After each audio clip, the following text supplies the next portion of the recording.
கிறிஸ்துவுக்குள் பிரியமானவர்களே, மீண்டும் ஆண்டவருடைய சன்னிதானத்திலே வானம் வெளுப்பதற்கு முன்னால் இருட்டோடு கூடி வந்து அவரை ஆராதிக்க கடந்து வந்திருக்கிறோம். இந்த நாளையும் நம்முடைய ஆயுசு நாளோடு கடவுள் கூட்டி கொடுத்து ஆராதிக்க நமக்கு வாய்ப்பு தருகிறார். அன்பானவர்களே, எவ்ரி சன்ஷைன் எவ்ரி டே கடவுள் நமக்கு திரும்பவும் ஒரு வாய்ப்பு give a chance to shine. அவரை பிரகாசிப்பிக்கிற பிள்ளைகளாக இருப்பதற்காக ஒவ்வொரு காலையிலும் நமக்கு வாய்ப்பு தருகிறார். நவடேஸ் நீங்கள் பார்த்தீங்கன்னா நிறைய பிள்ளைகள், குறிப்பாக வாலிப பிள்ளைகள், கர்த்தருடைய வார்த்தைக்கு தருணங்கள், சந்தர்ப்பங்கள் கொடுப்பதற்கு பதிலாக அவர்கள் மொபைல் ஃபோனில் மூழ்கி இருக்கிறார்கள். நிறைய பெரியவங்களும் விதிவிலக்கல்ல. ஏன் வெளியே நிற்கிறார்கள்? ஏன் அவர்களால் அட்டன்டிவாக உள்ளே வர முடியலன்னா காரணம் மெசேஜ் அனுப்புறது, எத்தனையோ இன்ஸ்டாகிராம், அது இது என்னெல்லாமோ உள்ளுக்குள்ளே ஆப் இருக்குது. கூகுள் என்ன தரும்? இன்ஃபர்மேஷன் தரும். ஆனால் டிரான்ஸ்ஃபர்மேஷன் கடவுளுடைய வார்த்தை தான் தரும். அதற்காகவே அழைக்கப்படுகிறீர்கள். மாற்றம், மனமாற்றம், ஆழ்தத்துவத்தில் மாற்றம், உங்கள் நடக்கையில் மாற்றம், அதற்காக அழைக்கப்படுகிறீர்கள். ரிசல்ட், ரைஸ் அண்ட் ஃப்ரூட்ஸ், உயிர்த்தெழுதலின் கனிகள், அதற்காக அழைக்கப்படுகிறீர்கள். அந்த எண்ணத்திலே ஆண்டவரே என்னையும் பயன்படுத்தும் என்று ஆண்டவர் சமூகத்திலே நம்மை ஒப்பு கொடுத்து ஜெபிப்போம். வாருங்கள். அனுதினமும் உம்மில் நான் வளர்ந்திடவே அனுகிரகம் தர வேண்டுமே, அனுகிரகம் தர வேண்டுமே. என்னால் ஒன்றும் கூடாதையா, எல்லாம் உம்மால் கூடும். என்னால் ஒன்றும் கூடாதையா, உம்மால் எல்லாம் கூடும். அனுதினமும் உம்மில் நான் வளர்ந்திடவே அனுகிரகம் தர வேண்டுமே.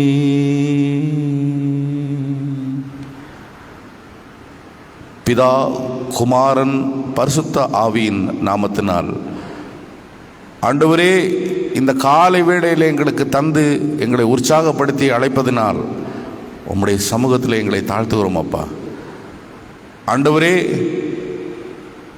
எங்களை படைத்து பாதுகாக்கிறீர். உமது நேச மைந்தனை கொண்டு மீட்டு ரட்சித்தீர். ஆவியானவரை கொண்டு ஆண்டவரே எங்களை நடத்துகிறீர். இந்த காலை வேளையிலே உம்மை கண்டுகொண்ட மனநிறைவோடு திருவசனத்தின் வாயிலாக உம்மால் தொடப்பட்ட ஒரு அனுபவத்தோடு இங்கிருந்து கடந்து செல்ல கிருபை செய்யும். ஏதோ வந்தோம் சென்றோம் என்ற உணர்வு இல்லாதபடி ஆழமான புரிதலை எங்களுக்கு தாரும். குறைகளெல்லாம் பொறுத்து கொள்ளும் ஆண்டவரே. இயேசுவின் விலையேறப்பெற்ற நாமத்திலே உம்முடைய பாதம் பணிந்து ஜெபிக்கிறோம். எங்கள் ஜெபங்கேளும் நல்ல பிதாவே, ஆமென். 57வது பாடல்.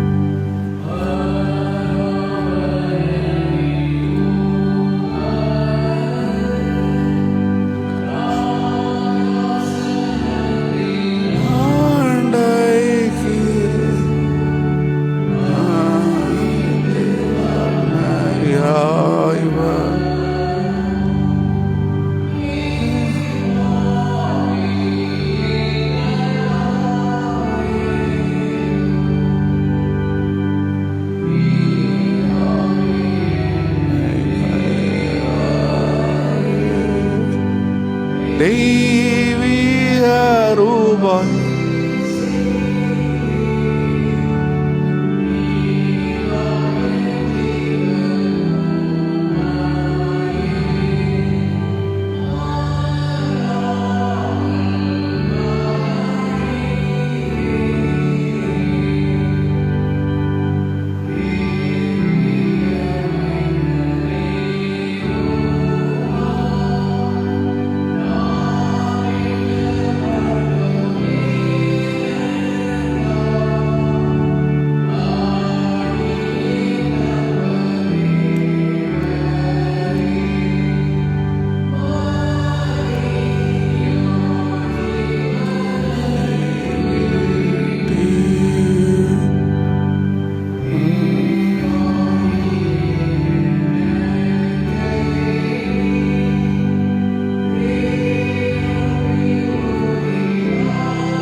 சங்கீதம் 138.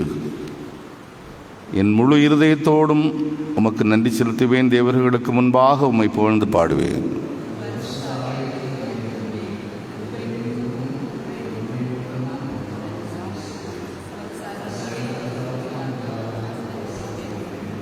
நான் கூப்பிட்ட நாளிலே எனக்கு மறுமொழி அருளினீர், என் ஆத்மாவுக்கு பலமளித்து என்னை தைரியப்படுத்தினீர்.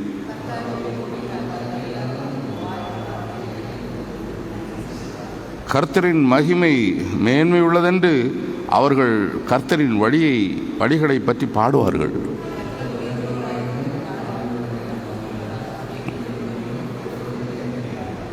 நான் துன்பத்தின் நடுவில் நடந்தாலும் நீர் என்னை உயிர்ப்பிப்பீர். என் சத்துருக்களின் கோபத்தை அடக்கும்படி உமது கரத்தை நீட்டுவீர். உமது வலதுகை என்னை ரட்சிக்கும்.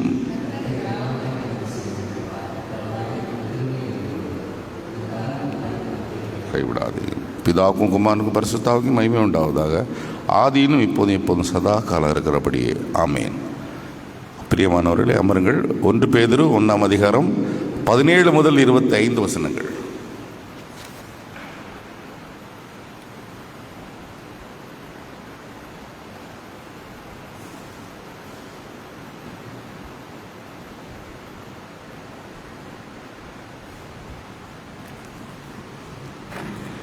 ஒன்று பேதுரு அதிகாரம் 1 வசனம் 17 முதல் 25 வரை. அன்றியும் பட்சபாதம் இல்லாமல் அவனுடைய கிரிகளின்படி நியாயம் தீர்க்கிறவரை நீங்கள் பிதாவாக தொழுது கொண்டு வருகிறபடியால் இங்கே பரதேசில் சஞ்சரிக்கும் அளவும் பயத்துடனே நடந்து கொள்ளுங்கள். உங்கள் முன்னோர்களால் பாரம்பரியமாக நீங்கள் அனுசரித்து வந்த வீணான நடத்தையிலிருந்து அழிவுள்ள வஸ்துகளாகிய வெள்ளியினாலும் பொன்னினாலும் மீட்கப்படாமல் குற்றமில்லாத மாசற்ற ஆட்டுக்குட்டியாய கிறிஸ்துவின் விலையேறப்பட்ட இரத்தத்தினாலே மீட்கப்பட்டீர்கள் என்று அறிந்திருக்கிறீர்களே. அவர் உலக தோற்றத்துக்கு முன்னே குறிக்கப்பட்டவராயிருந்தும் தமது மூலமாக தேவன் மேல் விசுவாசமாக இருக்கிற உங்களுக்காக இந்த கடைசி காலங்களில் வெளிப்பட்டார். உங்கள் விசுவாசமும் நம்பிக்கையும் தேவன் மேல் இருக்கும்படி அவரை மரித்தோழ்ந்து எழுப்பி அவருக்கு மகிமையை கொடுத்தார். ஆகையால் நீங்கள் மாயமற்ற சகோதர சிநேகமுள்ளவராகும்படி ஆவியினாலே சத்தியத்திற்கு கீழ்ப்படிந்து உங்கள் ஆத்துமாக்களை சுத்தமாக்கி கொண்டவர்களாக இருக்கப்படியால் சுத்த இதயத்தோடைய ஒருவர் ஊக்கமாய் அன்பு கூறுங்கள். அழிவுள்ள வித்தினாலே அல்ல, என்றென்றைக்கும் நிற்கிறதும் ஜீவன் உள்ளதுமான தேவ வசனமாகிய அழிவில்லாத வித்தினாலே மறுபடியும் ஜெனிப்பிக்கப்பட்டிருக்கிறீர்களே. மாம்சமெல்லாம் புல்லை போலவும் மனுஷனுடைய மகிமையெல்லாம் புல்லின் பூவையும் போலுமா இருக்கிறது. புல் உலர்ந்தது, அதன் பூவும் உதிர்ந்தது, கர்த்தருடைய வசனமோ என்றென்றைக்கும் நிலைத்திருக்கும். உங்களுக்கு சுவிசேஷமாக அறிவிக்கப்பட்டு வருகிற வசனம் இதுவே என்பது. ஆமென்.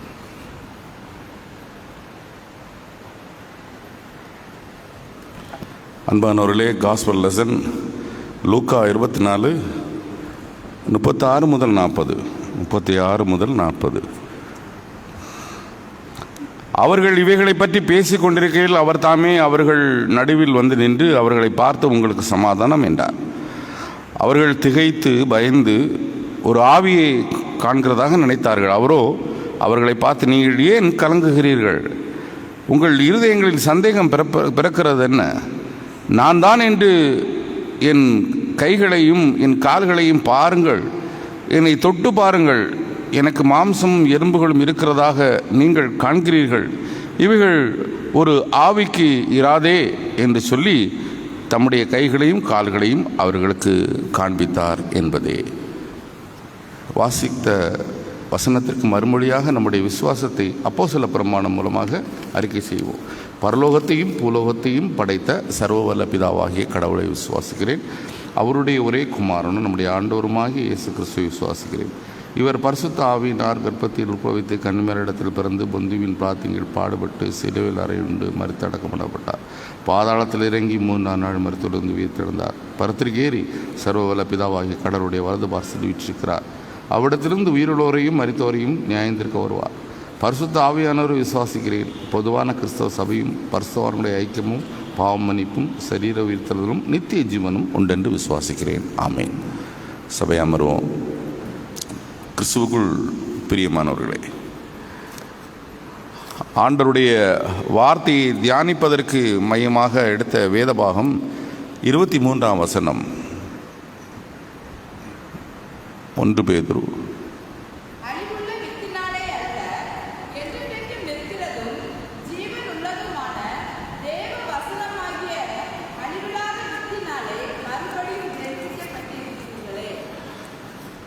தலைவணங்கி ஜெபம் செய்வோம்.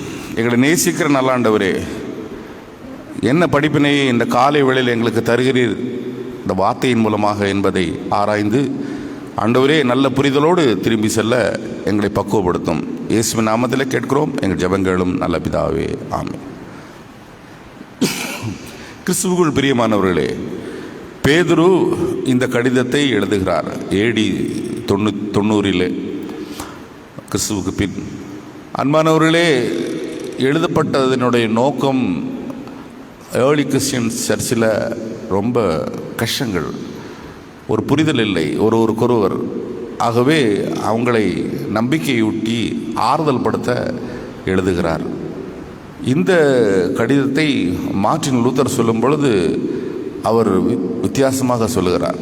த காஸ்பல் ஆஃப் காட்ஸ் கிரேஸ், கடவுளுடைய கிருபை சொல்லுகிற நற்செய்தி. What a comfort and hope to a Christian in the time of trial and crisis.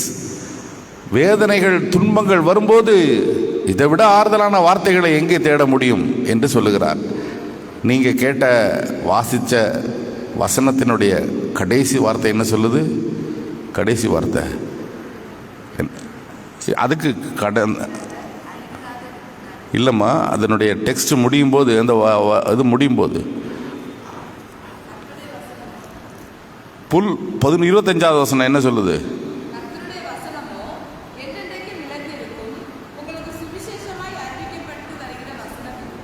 சுவிசேஷமாய் அறிவிக்கப்பட்டு வருகிற வசனம் இதுவே. What do you mean by gospel? சுவிசேஷம், நற்செய்தி. ஆக்சுவலா லா அண்ட் காஸ்பல், பழைய ஏற்பாடு முழுசும் நியாயப்பிரமாணம், புதிய ஏற்பாடு முழுசும் உங்களுக்கு காஸ்பல். காஸ்பல் லா சொல்லும்போது வாட் ஷுட் நாட் டூ, எதை செய்யணும் எதை செய்யக்கூடாது, அது நியாயப்பிரமாணம். Gospel what God done has, எனக்காக என்ன செய்தார், கடவுள் எனக்காக என்ன செய்தார், what God has done for us, அவர் ரெஸ்பான்ஸ்.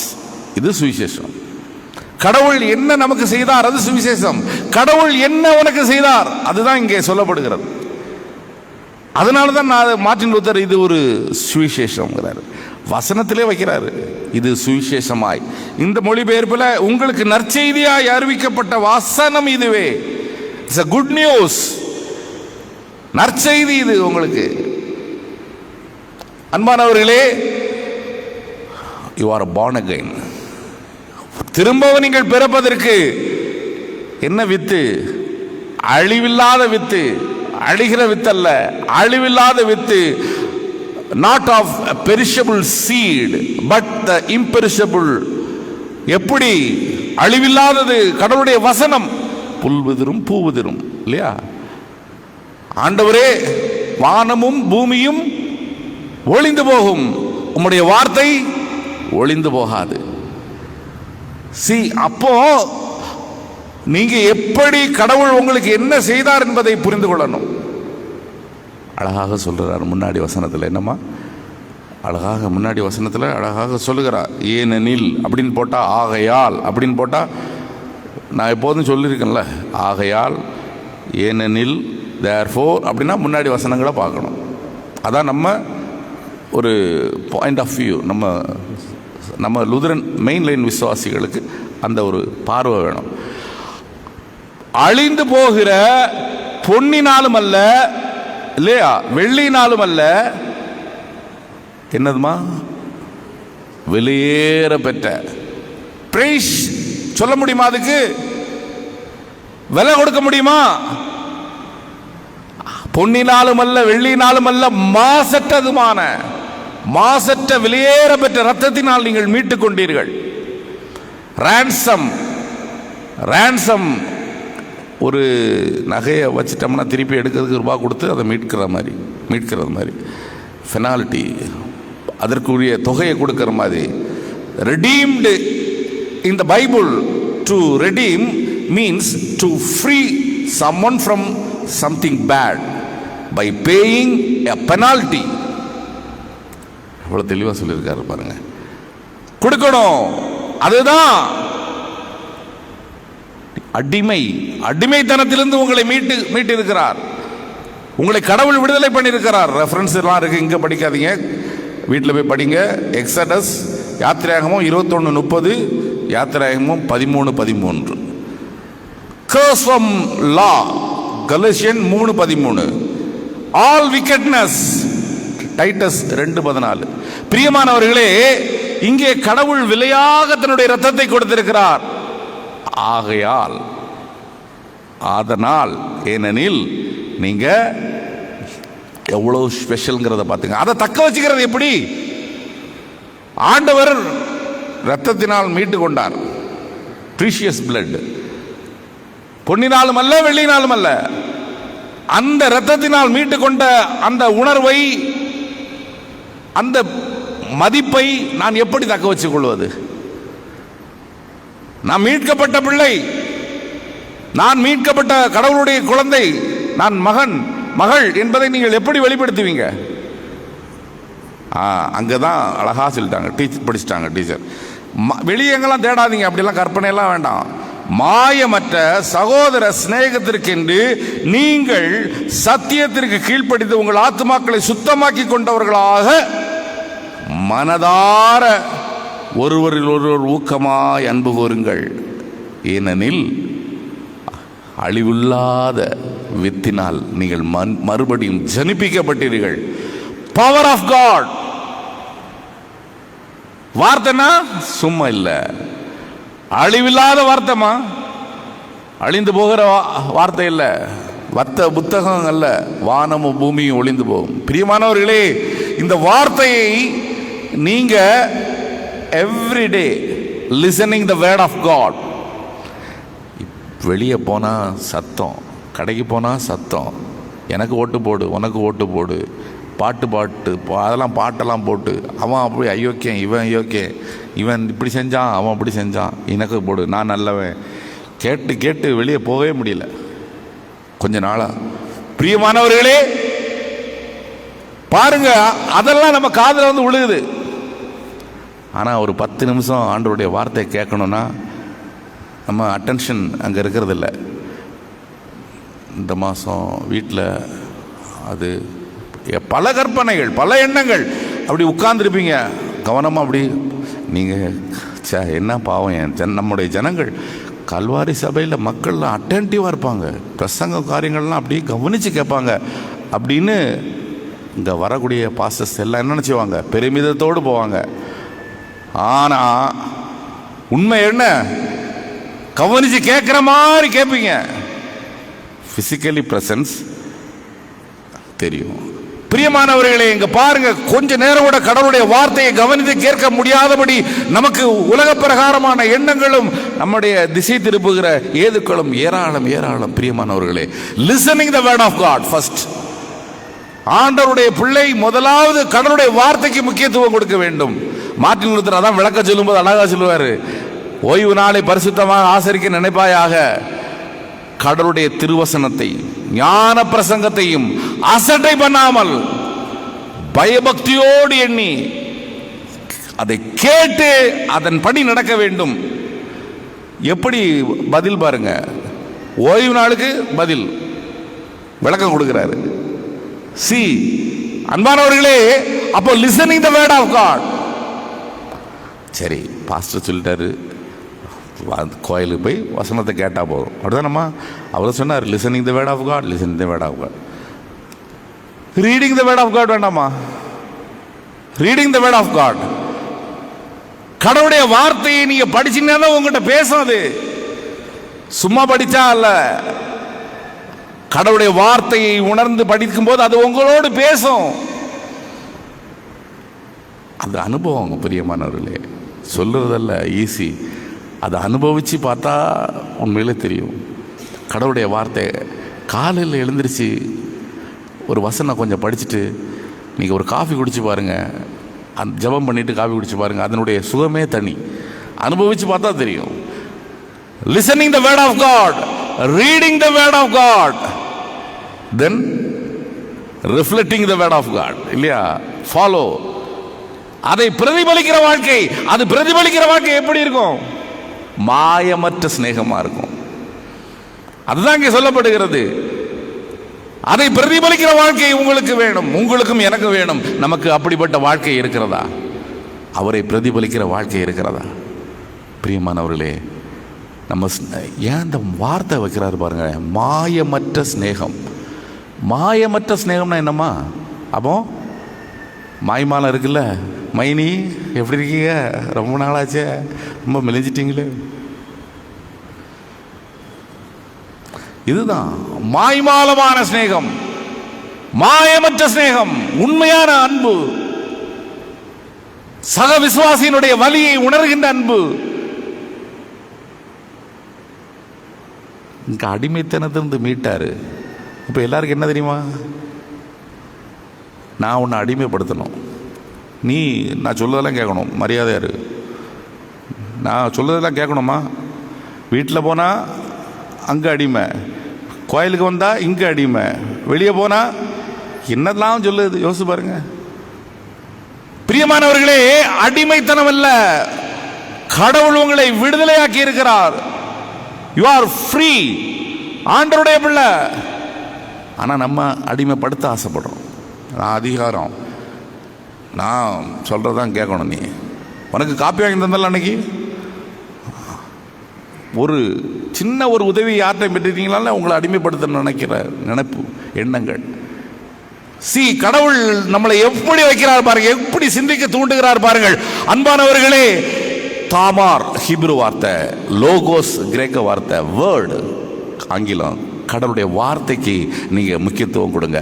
பாபிலோன், மெசபட்டோமி, ஈரான், ஈராக் இருக்குல்ல, அங்கிருந்து எழுதுறாரு பேதுரு, எழுதுறாரு அவங்களுடைய வேதனையில் ஆறுதல் தர்றதுக்காக.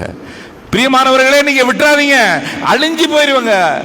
அழிவில்லாத வித்தினால நீங்க உருவாக்கப்பட்டீங்க. நீங்க அழியாத வாழ்வு வாழணும்னா நீங்க கடவுளுடைய வார்த்தையை கேளுங்க. அடுத்த வார்த்தை அழகா சொல்ற, all men are like grass, இல்லையா? மனுமக்கள் யாவரும் புல்லை போன்றவர்கள். அழகான வார்த்தை வைக்கிறார். அன்பானவர்களே, யாரு சொல்லுது யாரு நினைக்கிறீங்க? ரோம திருச்சபையினுடைய முதல் பிஷப் பேசுறாரு. பேதுரு யாருமா? ரோம திருச்சபையினுடைய முதல் பிஷப். அவர் பேசுறாரு. இன்னைக்கு போப்பாண்டவருக்கு மேல எல்லாருக்கும் மரியாதைன்னு யாரு? ஏன் காரணம்? பேதுரு கை வச்சவர் வழியா வந்து இப்போ இருக்க. பேதுரு ஒருத்தர் மேல தலையில கை வச்சாரு, அவரை போப்பாண்டவர்னு. அவருக்கு அடுத்தவர் அவர் வச்சாரு. அப்படி பெட்ரோ, அந்த தாட் அவங்களுக்கு விசுவாசம் அன்னைக்கு இருக்குது. இந்த கல்லின் மேல் என் சபை கட்டுவேன். பேதுரு பார்த்தா சொன்னாரு, ஆண்டவரே, ஜீவனுள்ள கடவுளின் குமாரனாகிய கிறிஸ்து, பேதுரு நீ பாக்கியவான், இந்த கல்லின் மேல் சபையை கட்டுவேன். பிரியமானவர்களே, பிஷப், ஆதி திருச்சபையினுடைய தலைவன் பேதுரு, கடவுளுடைய சீடன் பேசுகிறான். கடைசி ஒரு புரிதலுக்காக எனக்கு முகநூலில் படித்தேன், பார்த்தேன், ஷேர் பண்ண உங்களோடு நான் விரும்புகிறேன். பிரியமானவர்களே, லைஃப் இஸ் அன்சர்டன் என்பதற்காக, அழியாத வித்தினால் ஜனிப்பிக்கப்பட்ட பிள்ளைகளாக வாழுகிற வாழ்க்கைக்கு உங்களை அழைப்பதற்காக பிணம் ஒன்று பேசியது. இன்று துக்கம் நிகழ்ந்ததெல்லாம் நான் பிணவரைக்குள் நுழைந்த நாள். நான் பார்த்த அனுபவம் வார்த்தையினால் விவரிக்க முடியாததுதான். மனிதர்கள் வெறும் தரையில் படுத்து கிடந்தனர். 10க்கும் மேற்பட்டவர்கள் இருந்தனர். சில பிணங்கள் வெற்று தரையில், சில மேசைகள் மீது, மற்றும் பிணத்தை கூறு போடும் பெரிய படுக்கை திட்டின் மேல் பெண்களும் ஆண்களும் ஒன்றாக கடத்தி வைக்கப்பட்டிருந்தனர். கதவு உள்ளே தள்ளி கொண்டு பிணவரை உதவியாளர் உள்ளே வந்தார். ஒரு பிணத்தின் மேல் இருந்த உடலில் இருந்து அனைத்து துணிகளையும் அகற்றி நிர்வாணப்படுத்தினார். ஆடை அகற்றப்பட்டவரால் எதிர்ப்பு தெரிவிக்க முடியவில்லை. அவர் தன் நிர்வாணத்தை மறைக்க தனது கைகளை அசைக்க முடியவில்லை. என்னை நானே கேட்டுக்கொண்டேன், என்னடா வாழ்க்கை இது? எல்லாவற்றையும் சொந்தமாக்கிக் கொள்ள நாம் ஏன் போராடுகிறோம்? உலகமே என் காலடியில் என்ற திமிரும் அகமாகவும் ஏன் எனக்கு வருகிறது? நாம் ஒருவரை ஒருவர் மன்னித்து அரவணைத்து மாயமற்ற அன்புடன் ஏன் வாழ முடிவதில்லை? 5 வீடு வைத்திருக்கும் வீட்டு உரிமையாளனும் டாக்டர் பட்டம் வாங்கி இருக்கும் பெரிய மனிதனும் சொகுசு காரில் ஒவ்வொரு நாளும் உலாவரும் அவரும் இன்றும் அனைவரும் வெட்கமின்றி நிர்வாணமாக ஒருவர் அருகில் ஒருவர் படுத்திருக்கிறதை படுக்க வைத்திருப்பதை பார்த்தேன். இந்த ஊரிலேயே பெரிய பணக்காரன். கிணறு வெட்டும் போது மண் சரிந்து இறந்த தொழிலாளியும் ஒரே இடத்தில் நிர்வாணமாக, விதவிதமான ஹேர் ஸ்டைலுடன் விதவிதமான ஆடைகளில் தன் அழகின் மேல் கர்வம் கொண்ட பெண்கள் இங்கு தலைவிரி கோலமாய் நிர்வாணமாய். எதை நோக்கி ஓடுகிறோம்? யாருக்கேனும் பிரதிபலன் எதிர்பார்க்காமல் ஒரு உதவி செய்கிறோமா? வாழ்க்கை ஒன்றுமில்லை. பதவி என்பது சிறிது காலம், அதிகாரம் நிலையற்றது, செல்வம் வயது எல்லாமே தற்காலிகமானது, டெம்பரரி. நான் இந்த உலகத்தை எப்போது விட்டு போவேன் என்று எனக்கு தெரியாது. ஆனால் நான் உயிருடன் இல்லாத போது என்ன நடக்கும் என்பது இன்று புரிகிறது. ஒருவேளை நான் மீண்டும் உயிர்த்து எழுந்து வாழும் வரம் கிடைத்தால் நான் எனக்குள் சிறப்பாக இருக்க விரும்புகிறேன், பணிவாக இருக்க விரும்புகிறேன், மிகவும் எளிதாக பிறரை மன்னிக்க விரும்புகிறேன், ஈகோ இல்லாமல் வாழ விரும்புகிறேன். நான் பெரியவன், என்னை சொல்லிவிட்டான், அவள் சொல்லிவிட்டாள் என்று பெருமைப்படுவது இல்லாதபடி இலகுவான மனதோடு நான் வாழ விரும்புகிறேன். முன்பை விட மனிதாபிமானத்தோடு இருக்க விரும்புகிறேன். வாழ்க்கை ஒன்றுமில்லை, இறுதியில் ஒன்றே ஒன்று சொல்ல விரும்புகிறேன். அந்த பிணவரை உதவியாளர் சொன்னது என் காதில் விழுந்தது. அந்த வெள்ளை சட்டை போட்டவரை மெதுவாய் போஸ்ட்மார்ட்டம் பண்ணுங்கள். நல்ல மனுஷனப்பா. இங்கு இறந்த பின்னும் வாழ்பவர் வெகு சிலர் மட்டுமே. பணிவாக இருங்கள், அன்பாக இருங்கள், மன்னித்து வாழுங்கள், ஒருவர் அன்பு செய்யுங்கள். இதுதான் நான் உங்களுக்கு வைக்கும் வேண்டுகோள் என்று அந்த கடிதம் முடிகிறது. கனத்த இருதயத்தோடு வாசித்தேன். இதுதான் வாழ்க்கை பிரியமானவர்களே. மாயமற்ற அன்போடு அழிவில்லாத வித்தினால் நாம் ஜனிப்பிக்கப்பட்டோம், மறுபடியும் ஜனிப்பிக்கப்பட்டோம். born again எக்ஸ்பீரியன்ஸ் உள்ளவர்களாக, கடவுளை பிரதிபலிப்பவராக வாழ்வதற்கு ஆண்டவரே எங்களை பலப்படுத்தும் என்று ஆண்டவர் சமூகத்திலே சொல்லுவோம். ஆண்டவருடைய வார்த்தையை கேட்போம், வார்த்தையை வாசிப்போம், வார்த்தையை பிரதிபலிப்போம். அப்படி வாழ உங்களையும் என்னையும் தூய ஆவியானவர் வழி நடத்தி ஆசீர்வதித்து காப்பாராக. ஆமென். மீண்டும் ஆண்டவருடைய நாம மகிமைக்கென்று 96வது பாடல்.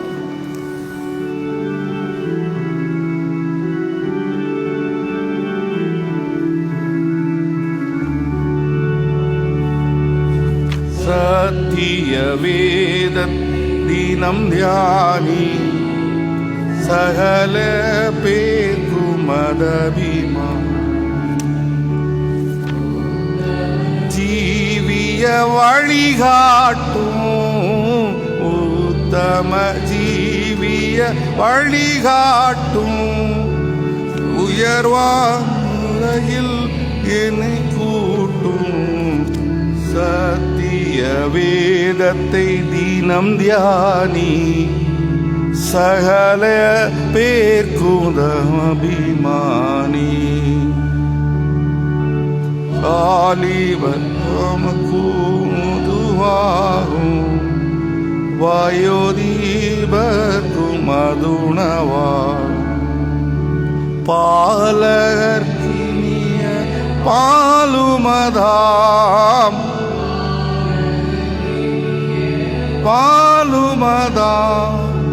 படிமீதாத்ம பசிதனிக்கும்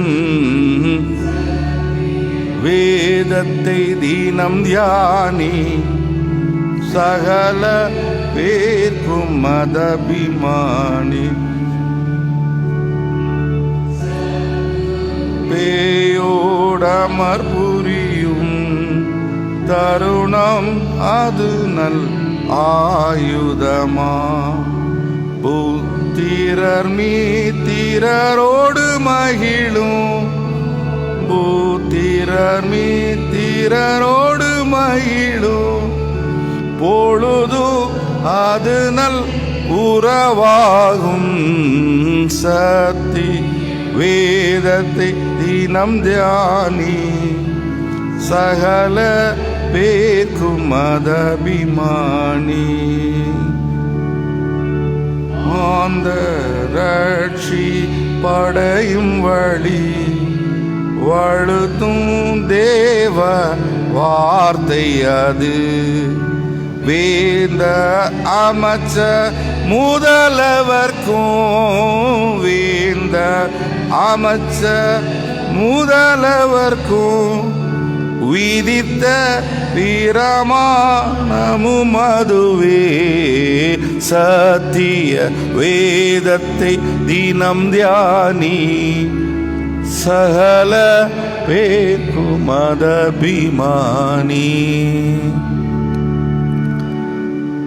எங்களை நேசிக்கிற நல்ல ஆண்டவரே, இந்த தருணத்தில் நீர் எங்களுக்கு கொடுத்த வார்த்தைகளுக்காக, அழிவில்லாத வித்தினால் நாங்கள் மறுபடியும் ஜெனிப்பிக்கப்பட்டவர்களாக, வெளியேற பெற்ற இரத்தத்தினால் மீட்கப்பட்டதற்கு அடையாளமாக மாயமற்ற அன்பை உலகத்திலே காண்பிக்க ஆண்டவரே எங்களை பக்குவப்படுத்தும். இன்னும் இன்னும் ஆண்டவரே, நாங்கள் பழைய வாழ்க்கையிலே இருக்கிறோம். அந்த அதிகாரம் முழுவதுமே எங்களுக்கு படிப்பினை சுவாமி. ஆண்டவரே, நீர் விரும்புகிற வாழ்க்கையை வாழ்வதற்கு எங்களை பக்குவப்படுத்தும். முது வசனம் எங்களை உருவாக்கட்டும். வசனம் எங்களோடு பேசட்டும். வசனம் எங்களுக்கு வாழ்வு தரட்டும். அழியாத வசனம் அழியாத வாழ்வை எங்களுக்கு தர நீர் எங்களுக்கு காலை வேளையிலே பேசினதற்காக நன்றி செலுத்துகிறோம் சுவாமி. இந்த நாளை விசேஷித்த நாளாக பார்க்கிற பிள்ளைகள் உண்டு. கல்யாண நாள் ஆண்டவரே, பிறந்த நாள் என்று பார்க்கிற மக்களுக்கு உமது ஆசீர்வாதத்தை கொடும். பலவீனப்பட்டவர்களை பலப்படுத்தும் ஆண்டவரே. வயோதிகத்து நிமித்தமாக படுக்கையில் இருக்கிறவர்கள் ஆண்டவரே, குடும்பத்திலே முறையான பராமரிப்பு கிடைத்து சந்தோஷத்தோடு இருக்க, சமாதானத்தோடு இருக்க ஆண்டவரே கிருபை செய்யும். உயிர்த்தெழுந்த ஆண்டவருடைய ஒப்பற்ற கனியை கொடுக்கிற பிள்ளைகளாக, உம்முடைய பிள்ளைகளாக உம்மை மகிமைப்படுத்த எங்களை எடுத்து பயன்படுத்தும். கேட்க மறந்த எல்லா நன்மைகளையும் தாரும். தெரிந்தோ தெரியாமலோ செய்த பாவங்களை எல்லாம் பொறுத்துக்கொள்ளும். இயேசுவின் நாமத்திலே இந்த காலை வேளையிலே உமது பாதம் தாழ்த்தி எங்களை மன்றாடுகிறோம். எங்கள் ஜெபங்களும் நல்ல பிதாவே, ஆமென். பரமண்டலங்களில் இருக்கிற எங்கள் பிதாவே, உம்முடைய நாமம் பரிசுத்தப்படுவதாக, உம்முடைய ராஜ்யம் வருவதாக, உம்முடைய சித்தம் பரமண்டலத்திலே செய்யப்படுவது போல பூமியிலும் செய்யப்படுவதாக. அன்றன்று வேண்டிய ஆகாரத்தை இன்று எங்களுக்கு தாரும். எங்கள் கடனாளிகளுக்கு நாங்கள் மன்னிக்கிறது போல எங்கள் பாவ கடன்களை எங்களுக்கு மன்னி. எங்களை சோதனைக்கு உட்பட பண்ணாமல் தீமையின் தரிசித்துக்கொள்ளும். ராஜ்யமும் வல்லமையும் மகிமையும் என்றென்றைக்கும் உம்முடையவைகளே, ஆமென். நமது ஆண்டவராய் இயேசு கிறிஸ்துவின் கிருபையும் பிதாவின் அன்பும் தூயாவின் துணையும் இன்றும் என்றும் சதாகாலம் உங்கள் ஓரோரோடு இருந்து ஆசீர்வதித்து காப்பாராக, ஆமென். என் ஆத்மாவே கர்த்தரை ஸ்தோத்திரி, என் முழு உள்ளமே பரிசுத்த நாமத்தை ஸ்தோத்திரி. என் ஆத்மாவே கர்த்தரை ஸ்தோத்திரி. கர்த்தர் செய்த சகல வாரங்களை மறவாதே, ஆமென். சமாதானத்தோடு சென்று வாருங்கள்.